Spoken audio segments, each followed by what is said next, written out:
Merci. Bonjour à tous. Merci à tous, frères et sœurs, pour cette super louange et pour votre accueil. Donc, comme l'a dit Sylvie, je m'appelle Arthur. Je suis marié à Nelly et nous sommes les parents de Ethan et Elia. On va bientôt voir en direct.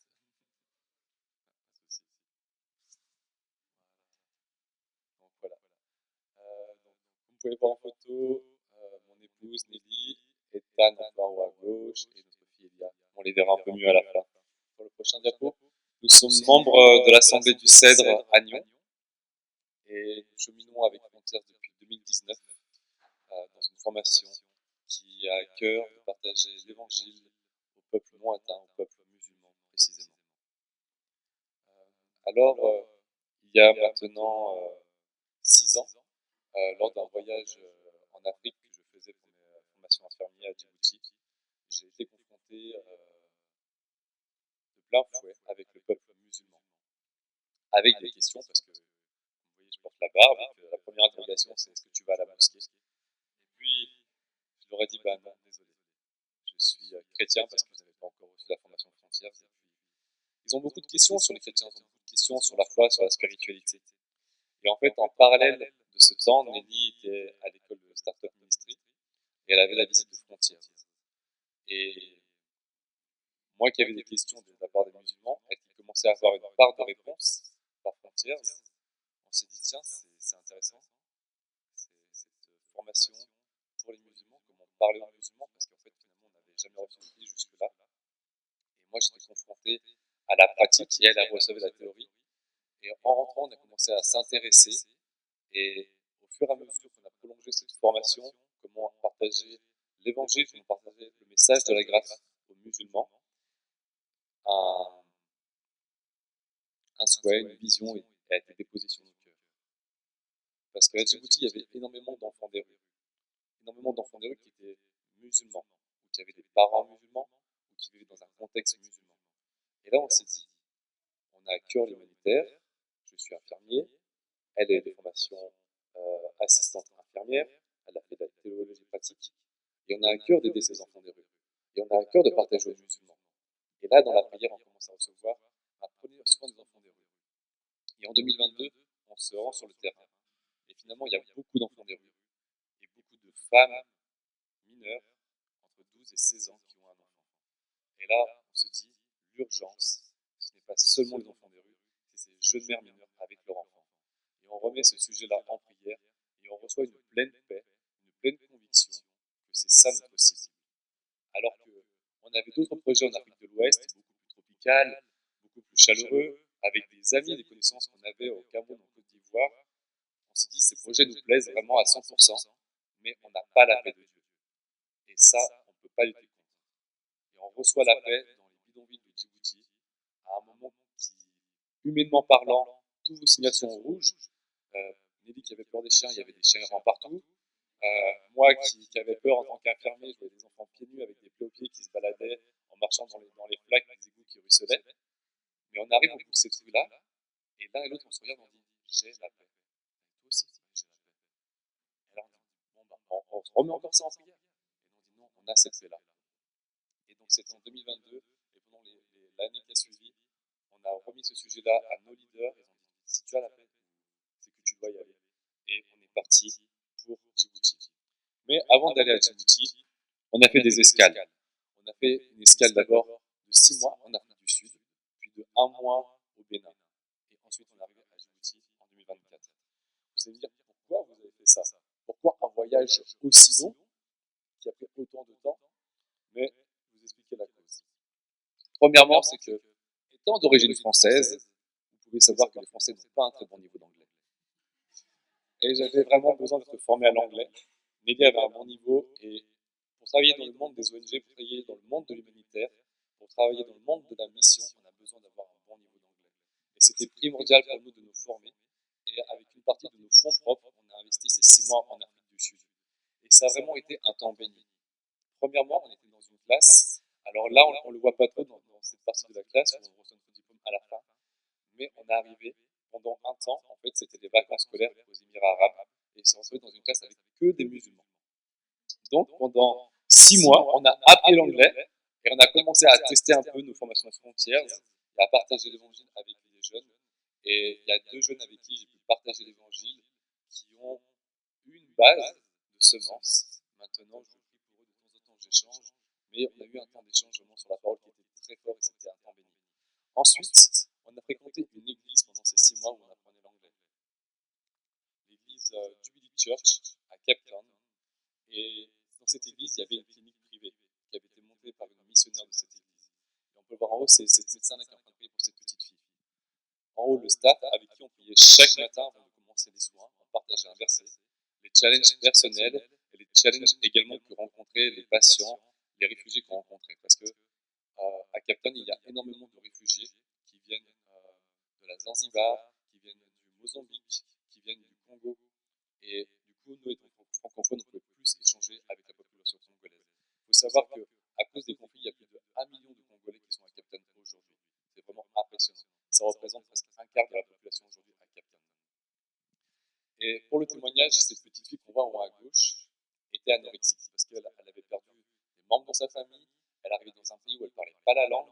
Et ça faisait 3 mois qu'elle mangeait du coton pour pouvoir perdre du poids parce que c'était trop grosse, parce qu'elle ne voulait plus prendre du poids, elle ne voulait plus aller de l'avant. Et pendant ce temps, la médecin qui avait reçu déjà des stratégies pédagogiques lui demande quel est ton rêve? Quel est le rêve de ta vie? Qu'est-ce que Jésus a mis dans ta vie comme rêve que tu aimerais atteindre? Alors nous, on n'a pas su, mais la médecin a su son rêve. Et elle a juste demandé à l'équipe qui était là à ce moment-là, quand on a pris la photo, qu'on prie tous pour que Jésus l'aide à réaliser son rêve. Et on a prié pour son rêve. Et le jour où on allait partir, la veille avant de partir, la médecin nous a envoyé un message en nous disant qu'elle avait repris du poids. Elle avait repris goût à la vie. Et elle avait remis son rêve à Jésus et avait foi que son rêve allait se réaliser. Et pour nous, ça a été encourageant parce que ça nous a donné aussi des stratégies qu'on allait pouvoir prendre et amener plus tard à Djibouti. Et ça nous a donné également un style de vie missionnaire parce que c'est facile aussi d'avoir un style de vie quand on a un patron, quand on suit un employeur que chaque jour on se lève. Pour ma part, j'étais infirmier, donc j'avais travaillé aux HUG, je savais qu'à telle heure je devais pointer, faire ci, ça, ça, ça. Mais quand on arrive comme missionnaire, il y a un style de vie à prendre. Il y a un style de vie de prière à prendre. Et pendant ces mois, en Afrique du Sud, on a commencé à accepter notre changement d'identité. On a accepté de rentrer dans ce challenge-là et de vivre maintenant avec notre nouvel employeur, le Seigneur. Et vraiment, c'était un temps de formation qui était vraiment très bon pour nous et pour notre famille. Ensuite, on a passé un mois au Bénin avec Frontières Suisse. Pendant ce mois de challenge, on avait une formation de disciples-là pour les personnes d'arrière-plan musulmans et animistes. Animistes, c'est quoi? Ce sont des populations qui croient encore dans les esprits des eaux, les esprits des forêts, les esprits des animaux. Et pour certaines populations là-bas, c'est surtout l'esprit du python, l'esprit du serpent. C'est-à-dire que quand un enfant naît, on va égorger une vache, une chèvre, un poulet, pour que le sang paye le tribut de la vie à la terre ou à l'esprit de l'animal. Et c'est une culture qui est répandue partout. Et que même si certains sont devenus musulmans, ils mixent un peu des deux.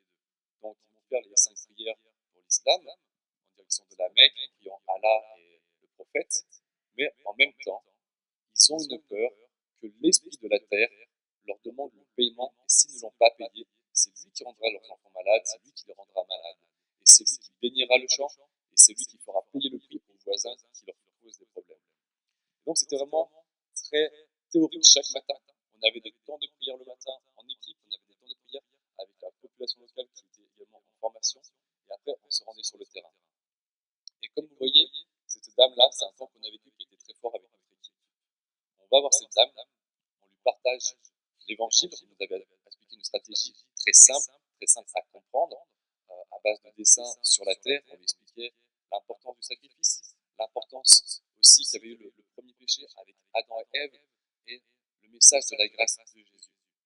On fait ce message, et elle dit, bon, moi, j'ai 60, pardon, excusez-moi, je parle français, j'ai 75 ans, et je n'arrive pas à marcher sans qu'on m'aide. Est-ce que Jésus peut m'aider à marcher? On lui pose la question, est-ce que tu le crois? Elle dit, ben, c'est ce que vous m'avez dit est vrai, je le crois. Et donc avec l'équipe, on prie pour elle, alors qu'il fallait 2 personnes pour l'aider à marcher, elle se tient debout et elle arrive à marcher. Là, on dit gloire à Dieu. Elle a dit, est-ce que maintenant, je peux avoir ce fameux baptême? On dit, oui, alors tu peux l'avoir. Donc, le lendemain, on organise un temps de baptême et on arrive avec l'équipe. On se met à 2 pour la mettre sur la moto. Il faut 10 minutes de moto pour atteindre la rivière, le Marigot, et elle reçoit son baptême. Il faut imaginer un visage totalement fermé, totalement bloqué.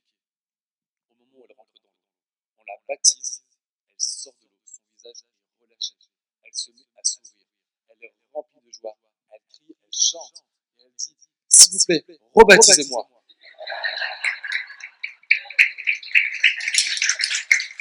Gloire à Dieu, gloire à Dieu. Mais bon, ça marche pas comme ça. Elle dit, rebaptise-moi, ça fait trop du bien. On était avec notre responsable frontière, elle dit, bon, rebaptise-la si ça lui fait du bien. On la rebaptise, et là, elle se met à sauter dans l'eau. Il faut imaginer qu'il y a 2 jours en arrière, elle ne marchait pas. Donc, même nous, on était là, on dit, gloire à Dieu. Elle commence à sauter. Et là, elle dit, rebaptise-moi. On lui dit, ça ne marche pas comme ça. Elle dit, mais je suis encore un peu sec sur la tête. Il faut me rebaptiser. Et là, notre responsable dit, bon, fais-le une dernière fois. Et on la rebaptise. On la rebaptise à ce moment-là. On prie pour elle. Elle sort de l'eau, on fait rentrer quelqu'un d'autre. On tourne la tête, elle n'est plus là. Elle est rentrée au village à pied pour dire à tout le monde qu'elle avait été baptisée, que Jésus l'avait guérie.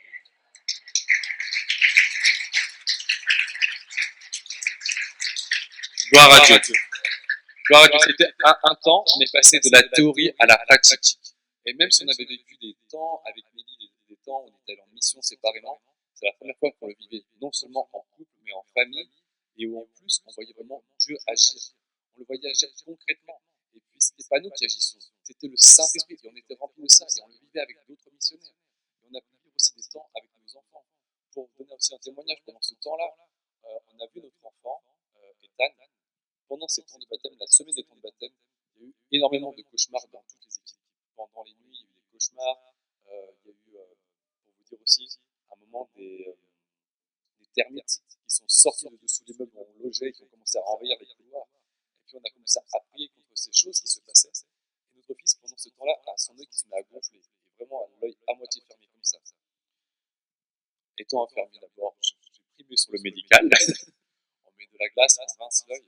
Et puis on commence à prier les uns pour les autres. Et un frère impose la main et son œil commence à se réouvrir instantanément.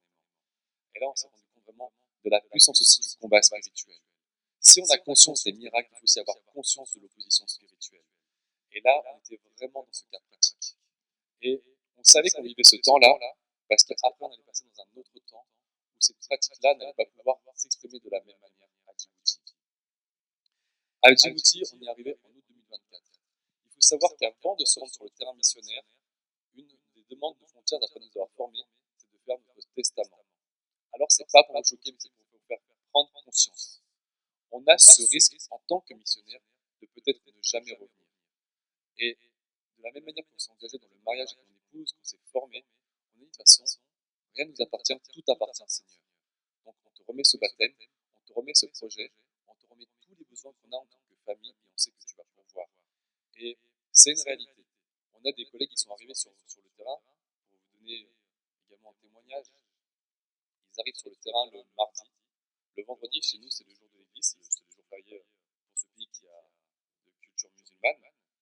Et donc, du coup, le vendredi est un jour férié et le samedi. Donc, le vendredi, on se rend à l'église. Et eux venaient d'arriver.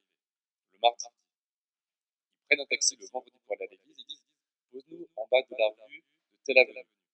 Le taxi monte en haut de l'avenue, les pose devant l'église. Elle dit, mais pourquoi vous faites ça? Il dit, je sais que vous êtes chrétien et je sais que vous allez à l'église. Parce que là-bas, il y a énormément de surveillance policière.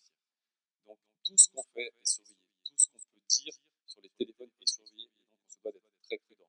Même si l'État sait qu'on est chrétien, on n'a pas le droit de prosélytisme. On n'a pas le droit de donner des Bibles, de prier dans les rues. Par contre, si on nous challenge, si on nous interroge sur est-ce que vous êtes chrétien, on répond à ces questions-là. On a le droit de dire librement oui, nous sommes chrétiens. Oui, nous sommes disciples de Jésus ou disciples de Issa el-Masih. Mais on ne va jamais aller de manière ostentatoire prêcher l'évangile à quelqu'un dans la rue, sous peine d'être arrêté et d'être envoyé du pays. Donc, nous sommes arrivés sur le terrain. Nous sommes directement intégrés à la communauté chrétienne. Et ensuite, avec l'ONG partenaire Life, avec qui nous travaillons en partenariat et qui nous permet d'être surtout sur ce terrain-là sans rien craindre. Parce qu'on ne peut pas arriver avec un statut missionnaire, ça c'est pas possible.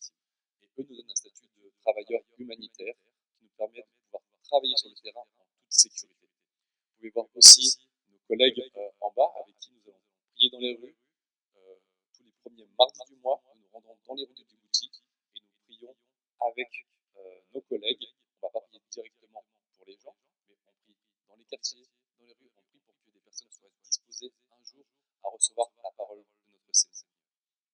Ensuite, avec Nelly, nous participons avec notre ONG LIFE, donc Local Initiative for Education, nous participons aux activités de l'ONG. Parce que nous, on est arrivé un peu excités, tout flamme, on va commencer le projet. Et l'ONG nous a dit, calmez-vous, calmez-vous, prenez votre temps, parce que d'expérience, on sait que quand vous voulez aller trop vite, vous allez vous emballer, vous allez faire un burn-out, et rien ne va aller. Et pour nous, c'était un peu dur en tant que jeunes, parce qu'on était vraiment excités. Ça fait maintenant 5 ans qu'on était sur le projet, qu'on voulait démarrer le projet. Et on a accepté. On a accepté parce que c'est nos leaders, on sait qu'ils ont de l'expérience. Et puis, moi, j'ai commencé à travailler en tant que traducteur pour le projet foot de l'ONG. Nelly a travaillé aussi en tant que traductrice. Elle travaillait avec le projet de couture des femmes et s'occupait en fait du marketing auprès des bases militaires françaises, américaines de Djibouti et des hôtels pour vendre la création du projet couture des femmes. Le projet couture des femmes, c'est apprendre à des femmes qui ne savent pas coudre à se servir d'une machine à coudre, faire des tissus, des sacs, des boubous qu'elles peuvent vendre ensuite, soit aux femmes expatriées, soit sur le marché. Et ça leur permet d'avoir un revenu financier et de se sortir de la rue. Donc on a commencé à faire ces projets-là, et pendant ces projets, en fait, ça nous a permis vraiment de nous intégrer à la culture et au fonctionnement de la population. Ensuite, à partir de janvier, on a eu l'autorisation de notre ONG, parce qu'ils ont vu qu'on s'était bien adapté, à pouvoir rejoindre Caritas. Caritas s'occupe exclusivement des enfants de la rue, la journée. La nuit, ils en gardent que certains cas d'urgence, ils envoient 10 places de cas d'urgence pour des jeunes femmes ou des enfants qui sont trop blessés. Sinon, ils n'ont pas le droit de les héberger pendant la nuit, de peur que ça encourage l'immigration de réfugiés sur le territoire djiboutien. Donc le dimanche et le jeudi, la pouponnière est ouverte, comme vous pouvez voir ces jolis petits bébés. Donc on leur donne un bain, on leur donne des nouveaux vêtements, on leur donne des vêtements propres si jamais ils avaient laissé des vêtements sales la dernière fois qu'ils étaient venus, on leur donne des couches pour les jours à venir et on leur donne également du lait pour que les mamans puissent avoir du lait en poudre à leur donner quand il y en a. Les enfants, principalement des garçons, sont venus dès l'âge de 12-14 ans à Djibouti pour travailler, pour envoyer de l'argent à leur famille, ou pour essayer d'avoir assez d'argent pour aller en Arabie Saoudite et travailler là-bas. Mais entre eux déjà, ils se tapent dessus parce qu'ils veulent se battre pour avoir des marchés, pour avoir des places, pour pouvoir réparer les chaussures, laver les voitures. Donc entre eux, ils se jettent des cailloux, ils se tapent dessus. Mais également, la police les renvoie, et les renvoie de manière très musclée en Éthiopie, en Érythrée ou en Somalie. Et donc, comme vous pouvez voir, ce garçon, il avait reçu des coups de couteau. Alors, on n'a jamais su qui lui a vraiment donné parce que ça, ils ne le disent jamais, c'est très dur à savoir. Mais en ce moment, pour vous donner le contexte actuel de Djibouti, il y a tellement de réfugiés et d'Éthiopiens qui ont pris la place des Djiboutiens dans les petits travails de tous les jours, gardiennage de maison, lavage des voitures, entretien des maisons pour les femmes de ménage, que les Djiboutiens en fait veulent les mettre dehors, et ils les mettent dehors par la force. Donc en ce moment, ils bloquent les quartiers entiers avec la police, ils font des rafles, les mettent dans les camions et les renvoient à la frontière. Et quand ils se rendent compte que la personne qu'ils ont mis à la porte la semaine passée est revenue, ils le passent à tabac, dans le meilleur des cas, ou pour certaines personnes, ils les passent à l'acide. Donc on s'est retrouvé avec des enfants qui avaient les mains brûlées à l'acide ou le dos brûlé à l'acide, en guise d'avertissement qu'il ne fallait pas qu'ils reviennent. Et c'est ce qui se passe actuellement maintenant depuis un mois à Djibouti. On n'entend pas parler dans les médias parce que ça reste quelque chose de secret et tabou au niveau de l'État, mais nous, on les constate au niveau de l'infirmerie de Caritas. Maintenant, je vais partager un petit témoignage de Alain, qui travaille à Caritas avec les enfants des rues et les mères des rues.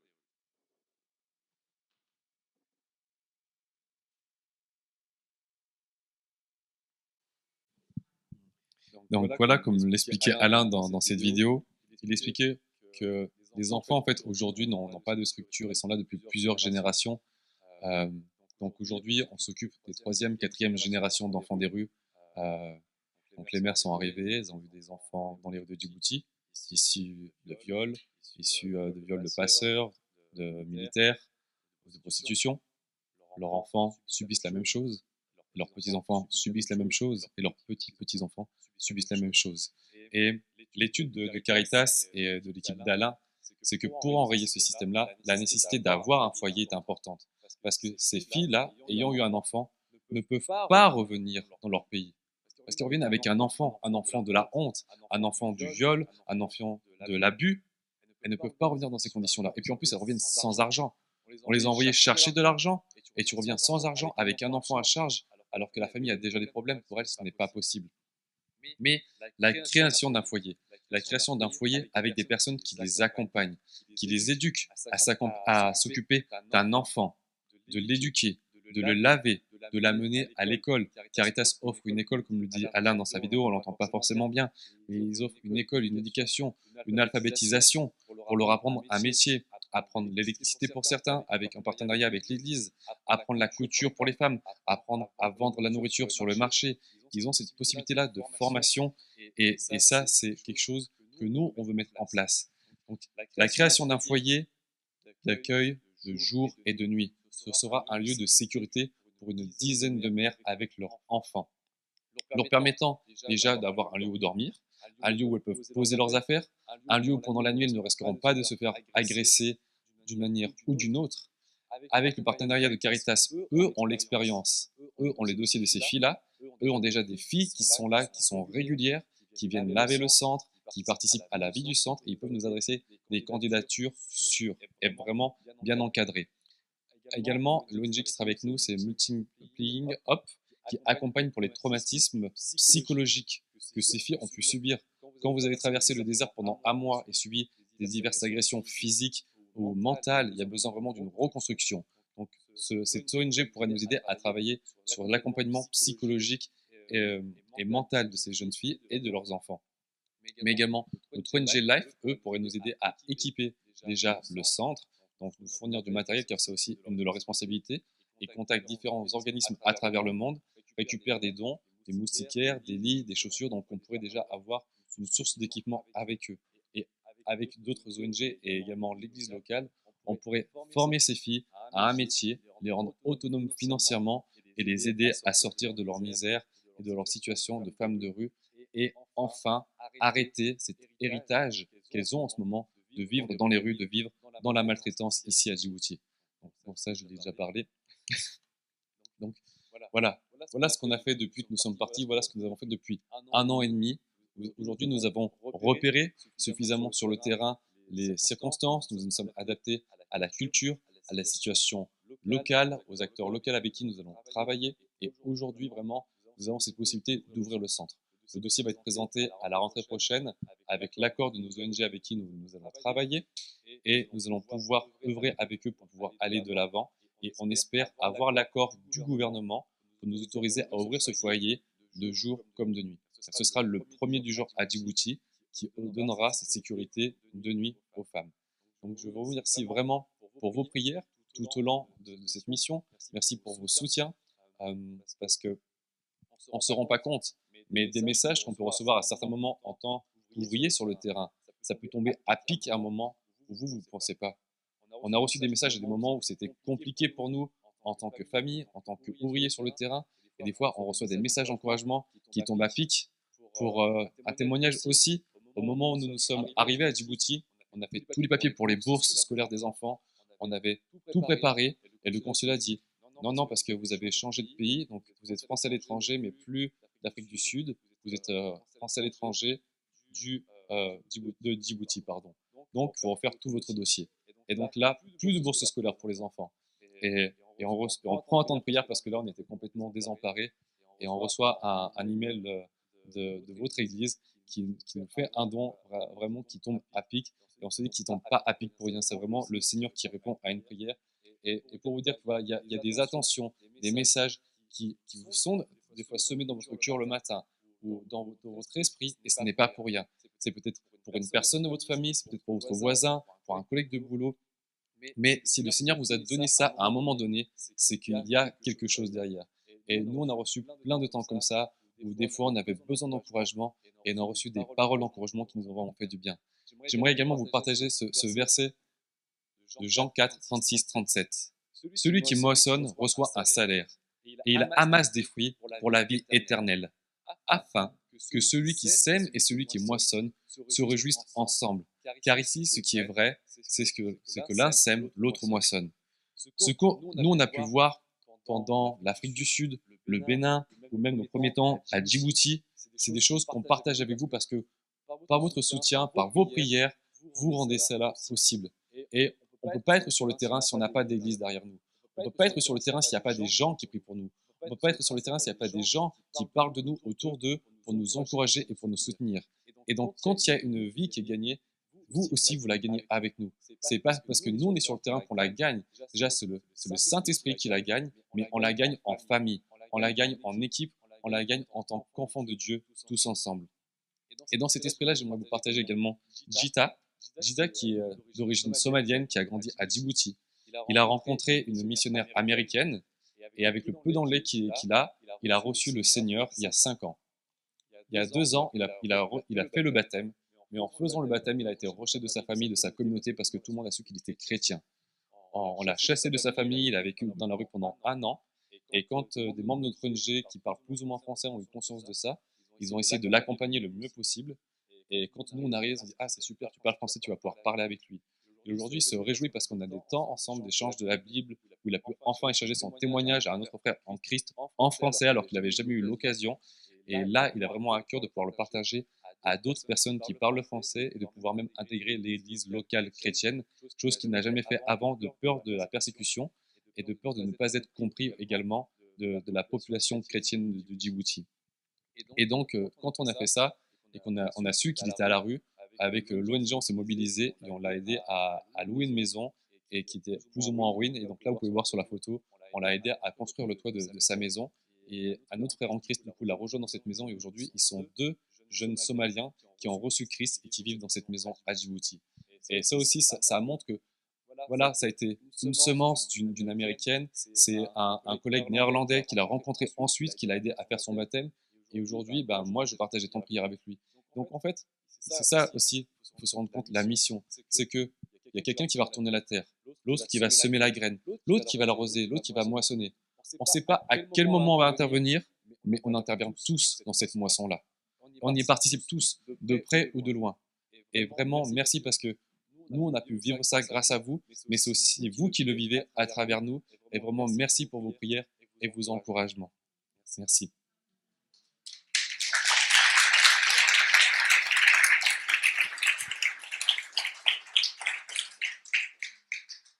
Après cette courte présentation, j'aimerais vous partager un message dont j'ai pris conscience en étant sur le terrain et dont nous avons pris conscience sur le terrain avec Nelly, mon épouse.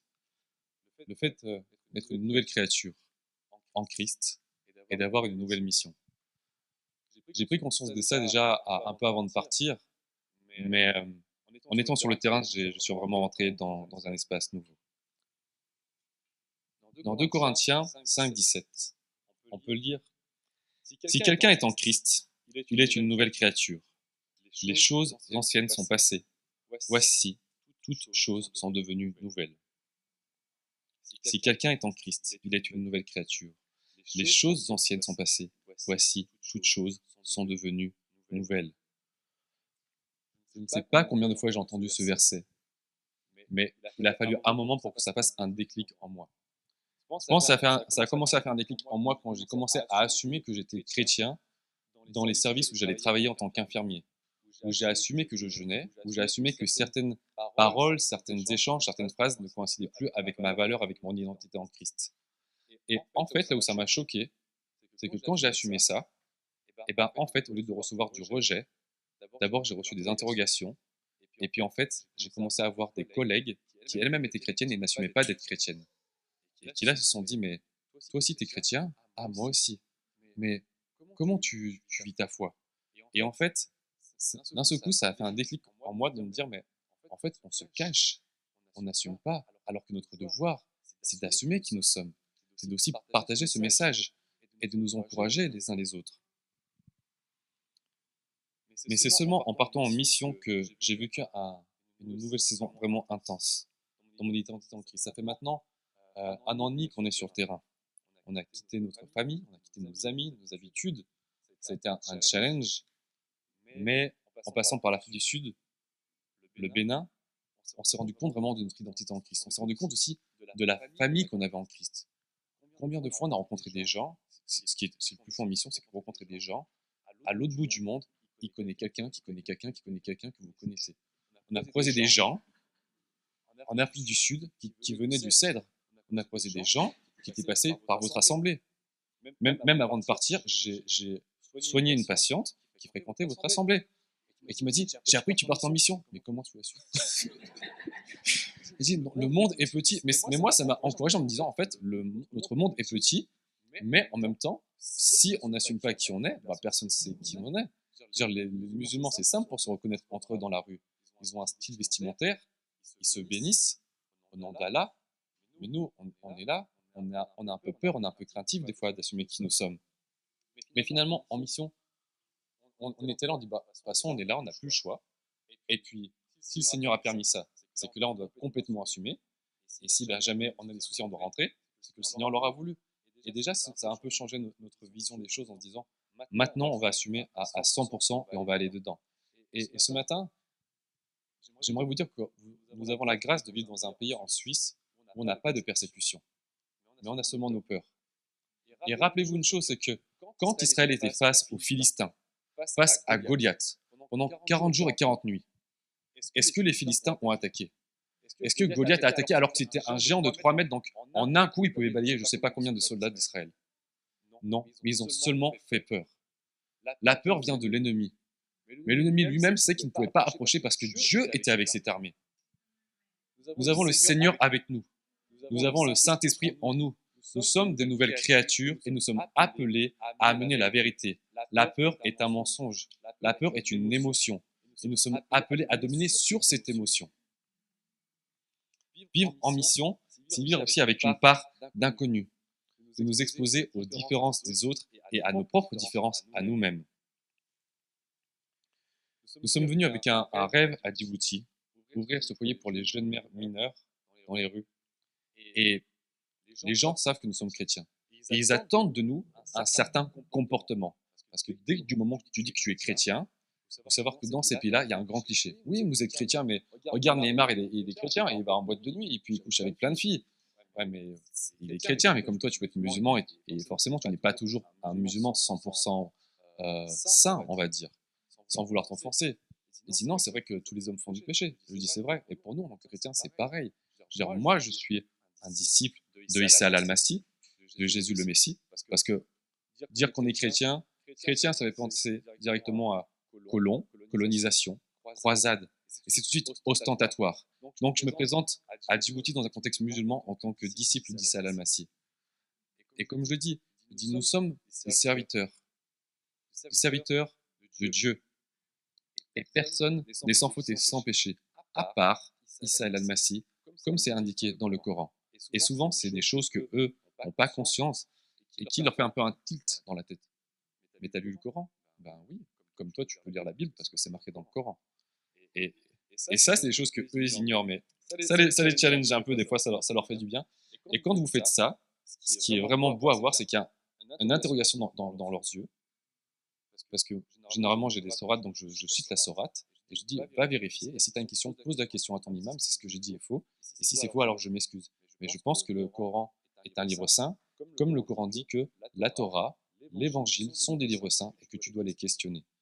Et c'est des choses où on s'aime, et après on voit des musulmans, moi je l'ai vécu avec des joueurs de foot que j'accompagnais, qui ils sont arrivés à 5-6 pour me challenger, et après ils sont arrivés chacun leur tour un peu derrière pour commencer à poser des questions. Et on voit que ça commence à aller travailler. Et ça, c'est beau parce que c'est pas nous qui le faisons encore, c'est le Saint-Esprit. Et ils commencent à avoir des questions, des interrogations, mais le Coran les renvoie à la Bible. Ça, c'est la plus belle des choses. Mais je vais être honnête avec vous. Et aimer un pays, c'est simple, c'est beau, tout ça, il y a les palmiers, il y a la plage. Bon, il fait 40 degrés, donc ça, c'est pas forcément facile, mais aimer un peuple, surtout un peuple qui n'a pas la même culture que vous, qui, je le dis aussi, pardon si je vais choquer, mais qui n'a pas la même couleur que vous, il faut croire qu'en tant que blanc, on s'attend à ce que moi, je donne l'argent facilement, parce que je fais partie d'une ONG, parce que je suis chrétien, donc forcément. Et leur expliquer que non, je ne suis pas forcément ça, mais je suis un disciple de Issa. Donc, je vais te donner ce que moi j'ai. Je vais te donner de la patience, de l'amour, et je vais essayer de comprendre ta culture. À Djibouti, c'est une culture où on observe beaucoup. On a des voisins, ils savent quand on rentre, ils savent quand on sort. L'autre fois, la voisine parle à Nelly, elle dit « Oui, mais l'autre jour, tu es sorti avec tant de sacs et tu es rentré avec tant de sacs. » Nelly, elle dit « Mais comment tu sais ?» Elle dit « Bah, je regarde par la fenêtre. » Donc, ils s'interrogent vraiment, mais on ne sait jamais si c'est de la bonne ou de la mauvaise curiosité. Et on sait qu'on a, entre guillemets, non seulement ce regard de la population, ce regard de l'État, et que ce qu'on fait est vraiment une source de questions. Qu'est-ce qu'on va amener? Est-ce qu'on va amener de la bienveillance? Est-ce qu'on va amener de la malveillance? Et ça les interroge, et ça les challenge. Mais notre identité en Christ, c'est un enjeu pour nous. Et c'est là qu'on doit se rappeler que nous, on est là, et ce qu'on va faire, on ne va pas le faire avec nous-mêmes, avec nos émotions, avec notre personne, mais on va le faire par l'Esprit Saint. Quand on a agi au Bénin, quand on a prié pour ces gens, quand on a reçu des prières, des fois, on a reçu des paroles de connaissance. On est arrivé vers une femme, on l'a dit « Excuse-moi, tu as un bandeau à la tête, est-ce que tu as une blessure dessous ?» Elle enlève son bandeau, elle a un abcès. Et là, quelqu'un d'autre dans l'équipe lui dit « Excuse-moi ma sœur, est-ce que tu n'aurais pas un gris-gris dans ton ventre ?» La femme, elle dit non. Son mari a levé son t-shirt, il a pris un gris-gris, elle a dit oui, elle a un gris-gris. On l'a dit, si tu veux être guéri maintenant, brûle ton gris-gris. Et elle a dit, mais si je fais ça, mes ancêtres ne vont plus me protéger. Et là, on lui a dit, mais est-ce que tu penses que Jésus peut te protéger? Et son mari lui a dit, tu as le choix, c'est pas moi qui t'oblige. Et on lui a parlé, on a prié pour elle. Elle a vraiment reçu une conviction, elle a brûlé son gris-gris et on a prié pour elle. Et au fur et à mesure des jours, son abcès s'est refermé. Ça faisait 2 ans qu'elle avait un abcès à la tête. C'était vraiment un miracle. Mais c'est pas nous, c'est pas nous, c'est la nouvelle créature qui a fait ça. C'est l'Esprit Saint qui est en nous qui a fait ça. Si quelqu'un est en Christ, il est une nouvelle créature. Si nous sommes en Christ, nous sommes une nouvelle créature. Les choses anciennes sont passées, toutes choses sont devenues nouvelles. S'il vous plaît, regardez la personne qui est à côté de vous, ou derrière vous, ou tu peux me regarder ici. Mais dis à ton voisin, tu es une nouvelle créature en Christ. Toutes choses anciennes sont passées, toutes choses sont devenues nouvelles. Amen. Amen. Amen.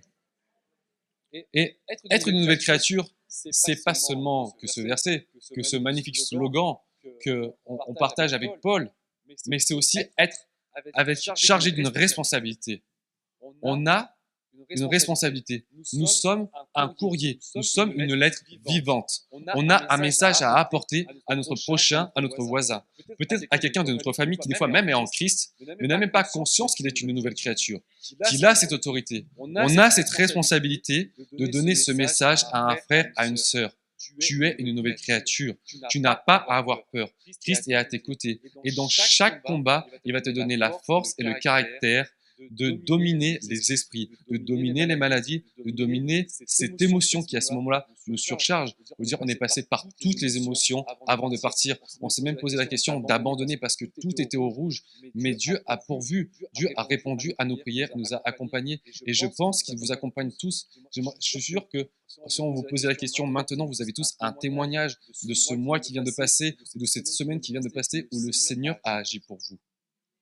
Et nous devons passer ce courrier, nous devons passer ce message de la grâce à notre voisin, à notre prochain, mais avec de l'amour, avec de l'attention. On voit des personnes des fois qui sont là, qui sont nos voisins. Bon, il est chrétien, chrétienne, est-ce que je peux lui parler? Et bien sûr qu'on doit lui parler.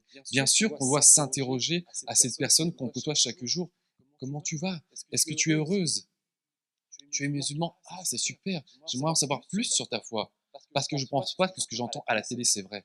Je ne pense pas que vous êtes tous des terroristes. Pardon, je choque, hein, mais c'est vrai. Ce qu'on entend à la télé aujourd'hui, que ce soit, pardon, en Suisse, en France, en Belgique, on voit des choses, mais il y en a qui le disent en ce moment, on est proche des années 1939. Il y a des discours en ce moment, ça fait peur. Parce que quelqu'un a une barbe, parce qu'une femme a un foulard, on pense qu'elle va se faire sauter. Mais c'est faux. Et imaginez, elle, de son côté, ce qu'elle pense. Elle est née dans un pays, elle aime ce pays, elle aime ses voisins, et on la traite de danger, on la traite de parasite. Est-ce que vous pensez que cette personne, elle n'a pas besoin d'amour? Est-ce que vous pensez que cette personne, elle n'a pas besoin de notre attention? Est-ce que vous pensez que cette personne, elle n'a pas besoin de Jésus dans sa vie? Elle n'a pas besoin de cette vérité. Cette vérité qui nous a tous fait du bien et qui nous rassemble ce matin dans cette assemblée et qui se rassemble dans d'autres assemblées en Suisse et dans le monde. Parfois, dans ces temps de mission, nous sommes challengés et on s'interroge. Quand tu ne comprends pas l'autre, comment tu réagis? Quand nous ne comprenons pas l'autre, comment nous allons réagir? Quand tu es incompris, que fais-tu? Que faisons-nous? Et quand tu es traité injustement, quelle est ta réponse? C'est des questions que nous, on a commencé à vivre en mission parce que peut-être on ne les avait pas vécues ici, on les a vécues différemment. Mais les vivre au quotidien, les vivre quotidiennement, ça nous a challengés. Mais ce matin, je vous pose cette question-là, enfin je vous pose ces 3 questions-là, pardon, et méditez-les. Finalement, comment ça se passe pour vous de votre côté? Quand vous ne comprenez pas l'autre, quand vous ne comprenez pas cette personne qui se drogue, qui est rejetée, qui vit dans la rue, qui porte ce voile, qui se comporte de telle ou de telle manière. Et quand vous essayez de lui parler, que vous êtes incompris, qu'est-ce que vous faites?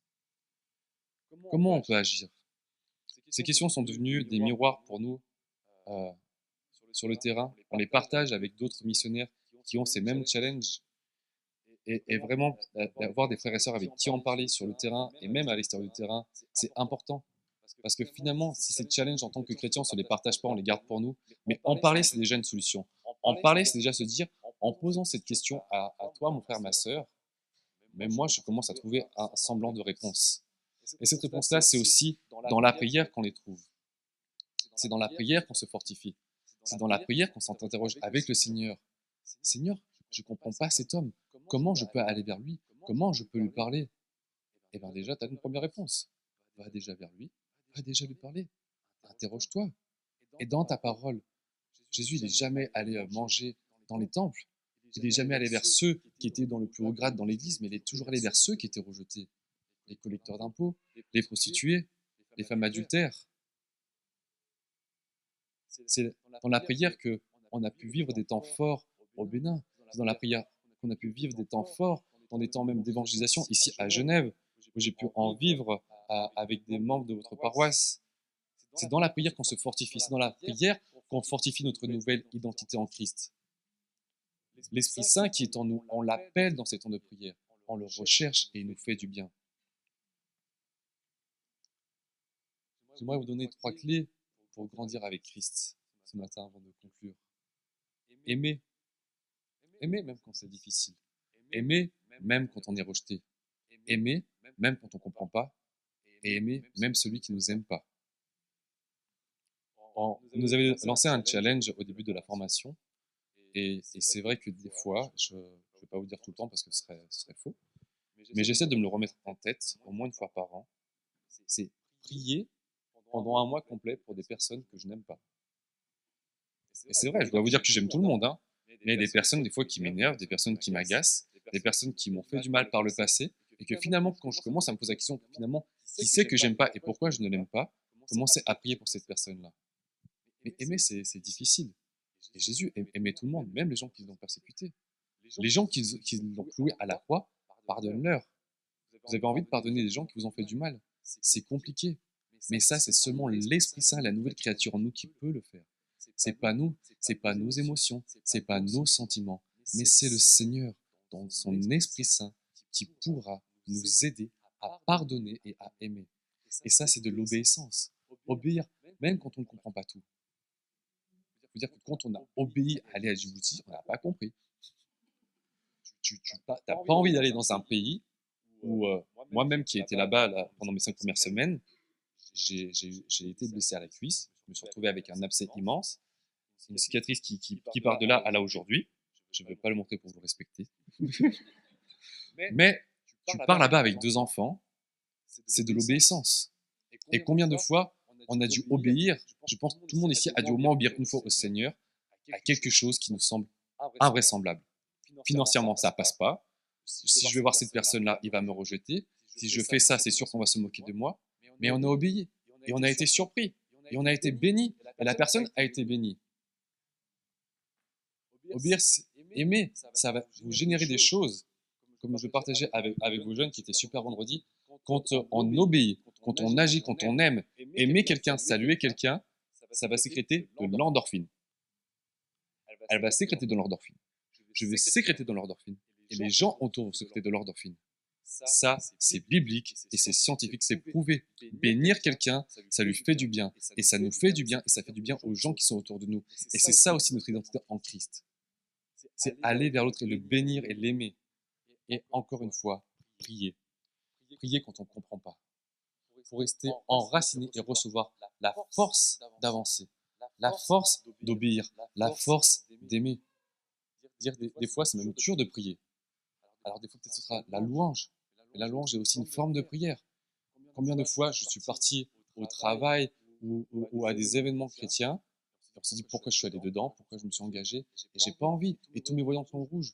Combien de fois, pour ma part, je me suis rendu à l'église et j'avais envie de rester dans le lit. Mais à ces moments-là, la prière, la louange nous permet de rentrer dans un état de bien-être. Et là, on se rend compte aussi à quel point le Saint-Esprit agit en nous. Peut-être ce matin, il y avait des frères et sœurs qui n'étaient pas trop chauds à l'idée de venir à l'église. On a un peu commencé en retard. Mais la louange nous a fait du bien, non? La louange nous a fait du bien ce matin? La louange nous a fait du bien ce matin? Amen. Amen. Dieu est puissant, Dieu est amour, Dieu nous aime. Et ces temps avec lui sont des temps vraiment à part. Ce sont des temps divins qu'on ne peut pas vivre avec d'autres musiques, on ne peut pas vivre avec d'autres temps de prière. Et ça, c'est aussi être une nouvelle créature. Mes frères et sœurs, avant de conclure, j'aimerais vraiment que vous puissiez, pendant cette semaine... Regarde, pardon. Oh, c'est moi, pardon. Allez, c'est là. Allez manger à la Gap.